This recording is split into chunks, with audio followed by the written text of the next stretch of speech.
Hey everybody, welcome back to Ron's Fixin' It. Today we're going to cut these fenders on this truck so that these 33-inch tires have somewhere to go. We're going to start by marking them off. We're going to tape where we're going to cut along the back and along the front of the fender. I think we're mostly rubbing on the back when we turn. We got to give ourselves a little clearance so we can turn the tires, and so that when we're traveling up and down, bouncing around, they got somewhere that they'll actually fit. So we're going to tape it off, and then we're just going to cut it off with the Sawzall. We've got some auto body products here today, some sandpaper and primer and paint. We're going to try to keep it from rusting. Okay, I think we got the tape marks where we want them. We're kind of following the contour of the tire, not really matching the contour of the fender at all. So it's going to look a little weird, but it's going to be functional. So at least these tires aren't going to hit, hopefully. We'll cut it, and then before we do any body work, we're going to make sure that they actually can turn, that they can move without bumping into anything else. If we have any other problems, we're going to have to address those separately. But here we go. Okay, everybody. We went ahead and cut out those fenders, and then we turned the wheel to see how much clearance we have. We cut out quite a big chunk of fender right up to the wheel well, as you see inside, and we've got about 1.5 inches of horizontal clearance as far as turning goes. But if you look at the vertical, the up and down, we probably can travel 2.5 inches straight up and down before we have a problem. Although even then we'd just be rubbing on a crappy wheel well, so we're not too worried about that. I think that's going to do. We just got to worry about getting this thing painted up. We're going to try to hit this whole fender with a little sandpaper, just to get rid of that white primer dust, if you see that from back when the top was two-toned. And we've got the correct paint mixed up at the auto body store for hitting this fresh spot. We're going to prime it first, although as you see we're kind of blown out there. We're rusted through quite a bit, missing some pieces even, but it'll come out. It'll be good enough. We're just gonna try to keep it from rusting too bad. If you look through here, I scraped most of this out, but there's a heck of a pocket between the fender and whatever else we got going on in here. Maybe that's just the inside of the fender. I haven't actually put a fender on before. Yeah, that kind of looks like the one piece there as you go up. So it was gathering stuff through time. We've got a big pile here. I don't know if you can see that, my shadow's in the way, but there's some stuff I pulled out of there. That's going to help reduce our weight, and then we're also going to pack that full of mud on the first race. But now that it's open, we should be able to pressure wash it out, maybe hit the car wash afterwards. We had the same thing up front, but not to the same extent. Let's see if I can get in here. It's a much smaller pocket. Same thing, just the front piece of the fender. And now we'll be able to wash it out, but first we got to clean up this burr on the edge, front and rear, before we can use some paper to tape it off. And then we'll work on getting that primed up, and we'll go from there. All right. So we went ahead and prepped the edge after cutting it. So we've got almost a 1/2 inch sanded. You can see the rust sticking through. I mean, if this were about body work, I wouldn't let that slide, but this is just about making the tires work and kind of keeping this edge from rusting super fast now that we've made a fresh cut on it. So I'm not going to worry too much. You see the little dimples in there, the little pocks of rust, and how they get worse along the bottom.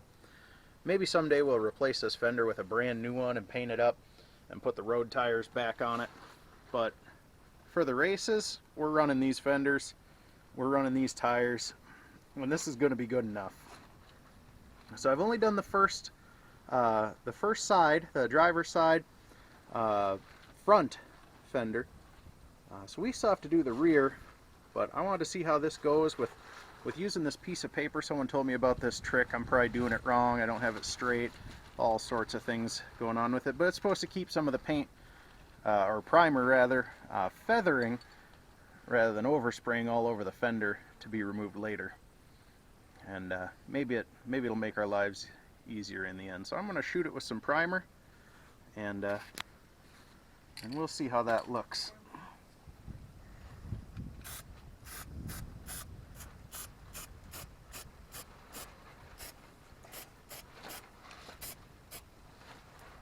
A little bit of running on there, not too bad.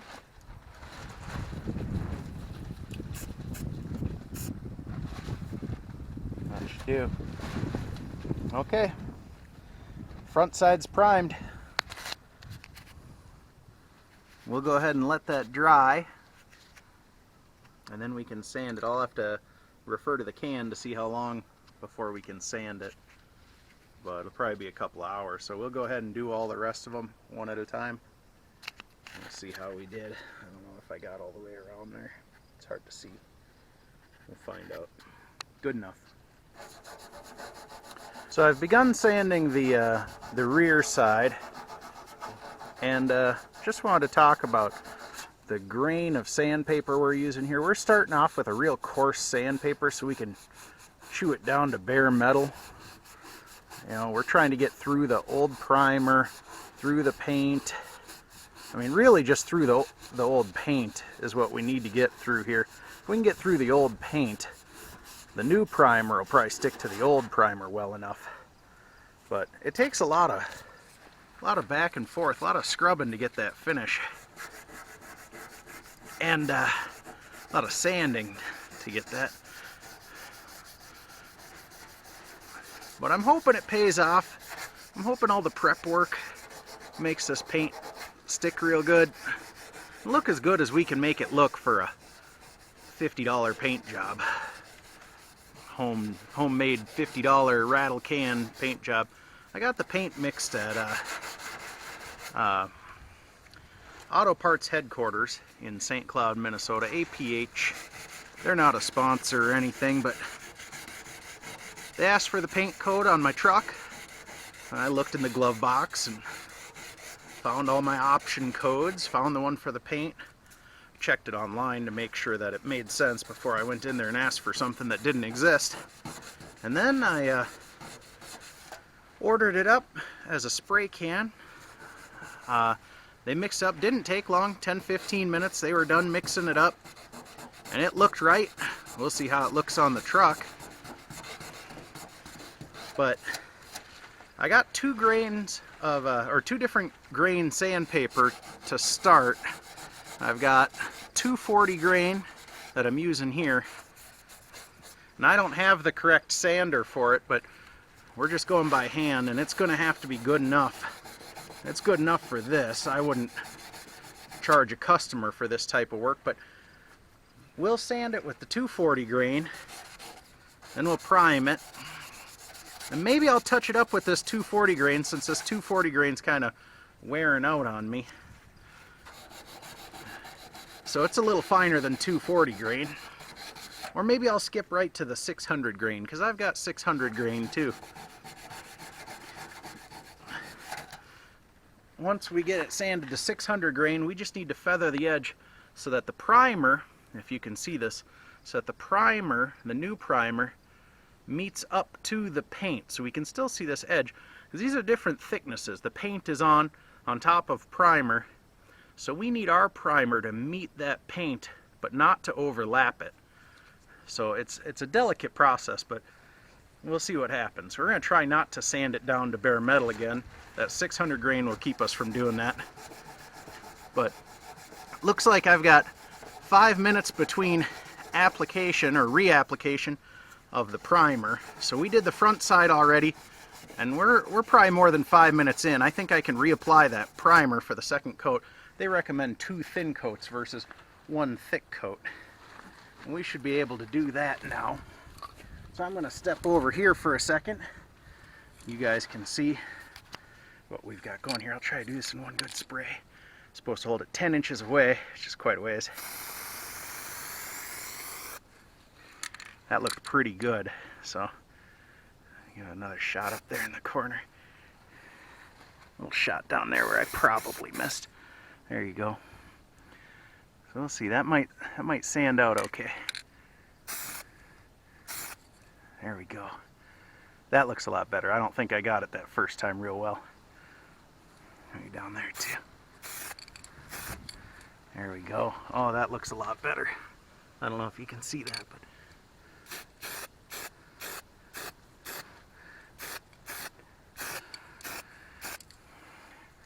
there we go. You just don't want it to run at all, that's for sure. Okay, so we'll let that dry, and I'm going to keep sanding. Okay, so now that I've got this side sanded, I mean, I didn't do a great job, but I did a good enough job. We're going to go ahead and hit that with some primer, see how that turns out, and we're going to give it the 2 lighter coats as recommended by the spray can manufacturer, just like we did on the front side. So I'll give you a shot of that, and we'll see what that looks like. Okay, so the front side may or may not be dry enough to sand, but we're going to try to sand it. If you look real close, here about a ½ an inch in, you can kind of see the line where the new primer meets the paint and old primer that was already on there. I'm going to start this up with 600 grain sandpaper and see if that's doing anything, or if that's not enough. We'll see what happens. I'm probably sanding too early on this, but worst case, it'll get some of that that's on the green off of there, and then we'll check it out, see how we did. Maybe we need to reprime it, maybe not. You can see that nice edge that was made by the taper of the paper that I taped to it. So that trick, I'd give that a pass. That totally worked. I'll probably use that in the future. I went ahead and primed this side, at least through the first coat, and it came out okay, I would say. Looks better than it did. It'll stop it from rusting, or at least slow it down, because it's already started. But shouldn't be too bad. It's gotten windier out here, so that just means it's going to take more paint to get this done. But looking at where I've primed, I've now sanded it down with 600 grain, and granted, it's not what I was thinking. I had a little overspray that I'm not taking the time to clean up. We're just going to shoot that too, and we'll feather it in. We'll see how it looks. I'll try to get a nice edge on it, but it's going to keep it from rusting. I like the way it's turning out. It's not auto body quality, but it's mud trucking quality.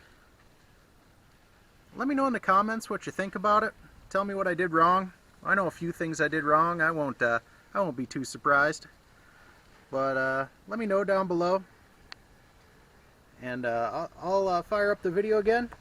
We'll see what this looks like after a coat of the paint. See how close the auto shop matched my faded green truck. Okay, so I went ahead and shot it with the paint, and as you can see, I think they did the color pretty well. It blends real well. I know I can see a couple of spots where the fading is a little different down here. You can kind of see the line under the primer. I think it just needs another coat. But that turned out just great. I think, especially from a distance, wow. So I really recommend those spray cans that they mix up at the auto parts store. As long as you got the right color code for your truck or your vehicle, so you get the right color. I went ahead and sanded off a lot of the primer that was on top, but you can see I scuffed up a lot of the paint, the original paint. That's okay with me. I think we're going to go ahead and hit it with clear coat just before the races, give it a nice shine. It's all purely cosmetic. It's not going to last. These fenders aren't going to be on here forever. Someday when it gets retired as a mud truck, we'll throw the right tires on again, and we'll put new fenders on. We'll paint them up new. But even with that, I think I might just buy rattle cans. I don't have to have any of the equipment. I don't have to have an HVLP sprayer. I don't much need a paint booth even, if I don't mind a bug or a blade of grass in it once in a while. And I think I'll just shoot my own fenders, shoot my own hood, my own doors. This thing will look great someday. Right now, we're going to hit it with a coat of paint on this side. I got this all sanded up with 600 grain. A little bit of an uneven line. You can see where those pieces of paper were overlapped. It sure helped keep it from getting all over the truck though. I like that trick. I'm going to keep using that. But if you got any more tricks, something I should try, leave it in the comments. I'll give it a try. A little bit of an update on the truck, guys. I went ahead and sprayed the rear part of the fender where I cut it out with the paint. This is now the second coat. I went and hit the front part of the fender with a third coat, and I really like the way it's looking. Guys, let me know what you think about this. I might shoot the rest of this fender with this can, just so it's nice and even, and then maybe get another can for the other side of the truck. I mean, it's 25 bucks to have them mix that up, but after looking at it, after seeing how it went on, I'm doing some prep work up here, I really like it. I come down here and see that edge. It's well painted, coated. I don't think we got to worry about that rusting too much. Mud flying on it's gonna chip it all up. You can see it's got a little, it's not really a wrinkle, but it's got a little texture to it. I'm not going to worry about it. Maybe I clear coat it, maybe I don't. It still looks better than anything that was on the truck before, so I can't hardly argue with that. That's a quality product. What am I using here? Where's that can of paint? Okay, so we're looking at SEM 61993. It's custom fill.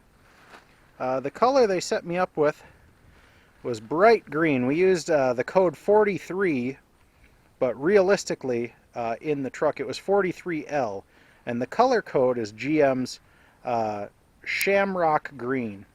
Now you see here the color says bright green, and they couldn't find any Shamrock Green. But as we're looking at it, I mean, gosh, that's good enough for me. That's clear enough. That's close enough, I mean. I really like the way that looks. So I'm probably going to waste the rest of this can doing this fender. You can kind of see that line yet, so we need a little more time for that to dry, harden up before I give it another coat. Hopefully I don't overdo it. You can see it worse down here. We'll try to hit this fender so this fender looks real nice. Come race day, I don't know what side of the stands the mud truck, or the track is on, rather. It might be left or right. I don't know what side the people will see more than the other, but we'll do both of them up like this. Try to get it looking real good. Yeah, no downside to this. I'm really impressed with the quality of this spray can. I just wanted to share that with you, and we'll keep at it. Okay, well, once again, I went a little overboard. We painted up the whole fender after we gave it a sanding with some 600 grain. Probably could have done a little more about that scratch there. Taped off the emblem. That's good. That'll come out as good as it was before. You can see that paint blended just great, just disappeared. There's no line that you can see in there. So the sanding went fine. And look at that shine. That's not even clear coat. It is all in one paint. So it's supposed to have the clear coat in it. But for a rusted out used fender that we cut to fit tires, now how much better could you hope for what did we have, $50, $55? I think it was $58 after we had tax in on it, worth of parts, spray paint, everything else. So not too bad. Go ahead and let me know how you think I did down in the comments. I'll watch for it. I'll try to react to it at the very least. Maybe I can comment back, but just let me know. Also, if you have any advice for the other side, I'm not above it. Send me that advice. I'll at the very least consider it, and maybe it'll make the other side go better. So here's what it should look like when I'm done. And if we follow around to the other side, here's what this side looks like. Give you an idea. Granted, the paint's a lot more even over here, but it's faded. We got primer on it up top here where the top was primed and then painted. Doesn't look like it was primed too well. That was a long time ago. I had someone else do that. Yeah, that kind of looks pretty rough, but from a distance it doesn't look too bad. On this side it's going to be pretty much the same thing. We've got that same rust down below. Maybe it's not as bad on this side, so we'll have to cut and contour that, try to shape it like the other side. Got the same thing going up front here. This one's got a bend to it where it's been kinked. We're just going to cut all that off, and we'll see how this side goes. Maybe I'll sand up some of the spots like this here and just shoot them with a little primer. I got plenty of primer left, so I'm not worried about running out of that. But I used up that whole can on the other fender. Come back around, take a look at that. I used up that whole can, so I had about 25 bucks into just the paint on this side. It could really use a shot of clear just over the top to really even it up. I don't know if I will or not. We'll see what they get for a can of clear up at the auto body shop. But let me know what you think. And as always, go ahead and like and subscribe and click that bell so you know when we're putting up another video. That'll let you get a notification. Then you'll know what we've got going on next on this truck and other projects around here. So thanks again for watching, and we'll see you next time.